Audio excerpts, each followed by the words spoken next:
कौन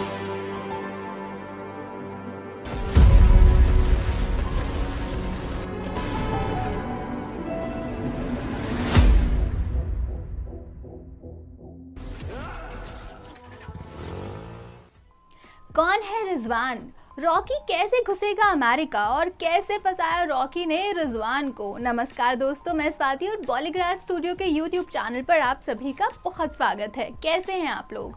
मुझे यकीन है कि अच्छे होंगे और अच्छा होना भी चाहिए।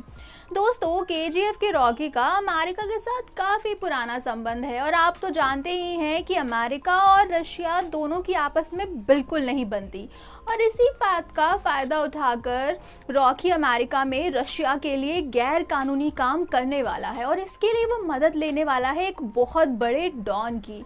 ये वही डॉन है जो सबसे पहले वहाँ मौजूद सभी ग्रुप्स को तोड़ेगा, उनके बॉस को मारेगा और उसकी जगह पर रॉकी को बिठाएगा और धीरे धीरे कर सारे ग्रुप्स को तोड़ दिया जाएगा और ऐसा करने के लिए न जाने कितने लोगों की हत्या का आदेश दिया गया है।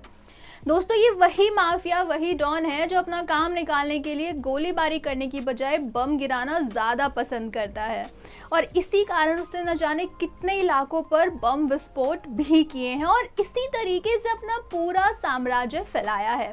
ऐसा कर उसने पैसे कमाए हैं या यूँ कहें कि पैसे चुराए हैं और फिर इन्हीं पैसों से उसने दुनिया के अलग अलग कोने पर अलग अलग बिजनेस एस्टैब्लिश भी किए हैं, जैसे कि लॉस एंजलिस में एक कपड़ा कंपनी, रशिया में एक फुटबॉल टीम को खरीदना और प्राग में एक जापानीज रेस्टोरेंट को एस्टैब्लिश करना। और ये काफ़ी खतरनाक डॉन साबित हो चुका है।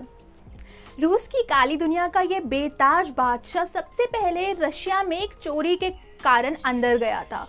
इसके बाद एफबीआई ने इसे टॉप 10 मोस्ट वांटेड क्रिमिनल्स की सूची में भी डाल दिया था। यहाँ तक कि यूक्रेन के पूर्व प्रधानमंत्री ने इस पर आरोप लगाया था कि यूक्रेन में आतंकी गतिविधियां फैलाने के पीछे शामिल है और इस पर कार्रवाई करने के भी ऑर्डर्स दिए गए थे। लेकिन क्योंकि इसकी रशिया की गवर्नमेंट में ऊंचे पोस्ट पर बैठे हुए लोगों के साथ अच्छी खासी दोस्ती है, तो कोई भी इसका कुछ नहीं बिगाड़ पाया और उन्हीं की छत्र छाया में ये मॉस्को में आराम से रह रहा है।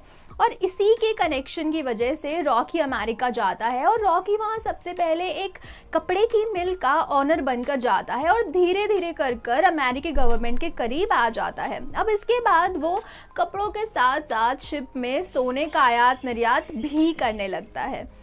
अब भाई, जिस बेताज बादशाह यानी कि जिस माफिया की हम बात कर रहे हैं उसके बारे में बता दूंगी। वो फेमस है अपने सारे दुश्मनों से एक स्टेप आगे रहने में। जी हाँ दोस्तों, इसके साथ साथ वो फाइनेंशियल एक्सपर्ट भी है, यानी कि उसे पैसों के लेन देन की काफ़ी अच्छी समझ है और उसके साथ साथ वो क्रूर और निर्दयी भी है।